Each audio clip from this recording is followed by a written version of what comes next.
की या संदर्भाने विचार करणं अत्यंत गरजेचं आहे। दादा एकदा हा विषय हातामध्ये घ्या, मराठवाड्यातल्या सिंचनाचा पाण्याचा विषय हातामध्ये घ्या, मराठवाड्यातल्या शेतकऱ्यांच्या भावना समजून घ्या।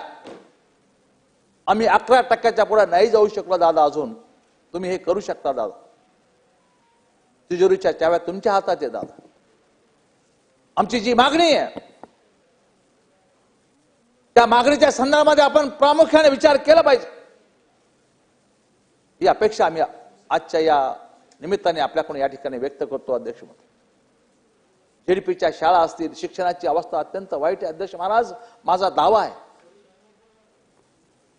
दावा आहे की तुम्ही जिल्हा परिषदच्या शाळेत गेलात ना अध्यक्ष महाराज, 10वीच्या मुलाला उभा करा, बेरीज वजाबाकी भागाकार गुणाकार